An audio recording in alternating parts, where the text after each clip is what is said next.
ಒಂದು ಪ್ರಾಚೀನ ಕಲೆ ಹಾಗೂ ವಿಜ್ಞಾನ ಕೂಡ. ಎಲ್ಲರಿಗೂ ಗೊತ್ತಿರುವಂಥ ವಿಷಯ, ಇದು ಋಷಿ ಮುನಿಗಳಿಂದಲೂ ಅಭ್ಯಾಸದಲ್ಲಿ ಬಂದಿರುವಂಥದ್ದು. ಇದನ್ನು ವೇದಗಳಲ್ಲಿ ಹೇಳಲಾಗಿದೆ. ಎಲ್ಲರಿಗೂ ಯೋಗ ಎಂಬ ಪದ ಕಿವಿಗೆ ಬಿದ್ದ ಕೂಡಲೇ ಅಥವಾ ಕೇಳಿದ ಕೂಡಲೇ ಮನಸ್ಸಲ್ಲಿ ಒಂದು ಇಮೇಜ್ ಅಂತ ಬರ್ತದೆ. ಎಂತ ಅಂದರೆ, ಒಂದು ಪೋಸ್ಚರ್ ಆಗಿರಬಹುದು, ಅಥವಾ ಬ್ರೀದಿಂಗ್ ಎಕ್ಸಸೈಸ್ ಅಥವಾ ಪ್ರಾಣಾಯಾಮ ಅಂತ ಹೇಳ್ತೇವೆ ಅದಾಗಿರ್ಬೋದು, ಅಥವಾ ಧ್ಯಾನ. ಈ ಮೂರು ಬಿಟ್ಟರೆ ಯೋಗ ಬೇರೆಯೂ ಕೂಡ ಇದೆ.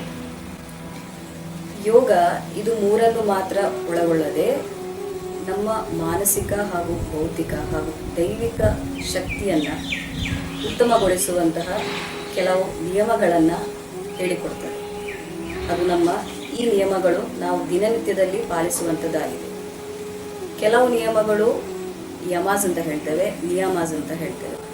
ಈ ನಿಯಮಗಳು ಏನಂದರೆ, ಯಮ ಅಂದರೆ ನಾವು ನಮ್ಮನ್ನು ಹೇಗೆ ಡಿಸಿಪ್ಲಿನ್ಡ್ ಆಗಿಡುವಂಥದ್ದು. ನಿಯಮಗಳು ಎಂದರೆ ನಾವು ನಮ್ಮ ಸೊಸೈಟಿಗೆ ಹೇಗೆ ವರ್ತಿಸಬೇಕು ಹಾಗೂ ಹೇಗೆ ಡಿಸಿಪ್ಲಿನ್ಡ್ ಆಗಿರಬೇಕು.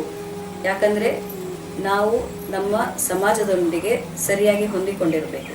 ಆದ ಕಾರಣ ಈ ನಿಯಮಗಳು ನಮಗೆ ನಾವು ಹೇಗೆ ಡಿಸಿಪ್ಲಿನ್ಡ್ ಆಗಿರಬೇಕು, ಅಲ್ಲದೆ ನಮ್ಮ ಹೊರಗಿನವರಿಗೆ ಅಥವಾ ಪರಿಸರಕ್ಕೆ ನಾವು ಹೇಗೆ ಡಿಸಿಪ್ಲಿನ್ಡ್ ಆಗಿರಬೇಕು, ಇದನ್ನು ಹೇಳಿಕೊಡ್ತದೆ.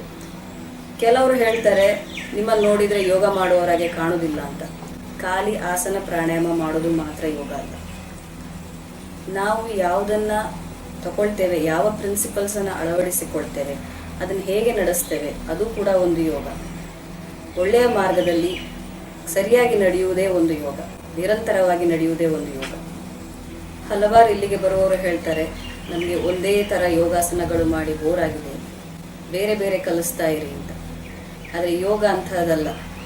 ನಾವು ಎಷ್ಟು ಮಾಡ್ತೇವೋ ಅಷ್ಟು ನಾವು ಅದರಲ್ಲಿ ಪರಿಣಿತರಾಗ್ತೇವೆ. ಯೋಗ ಅಂದರೆ ಪರ್ಫೆಕ್ಷನ್.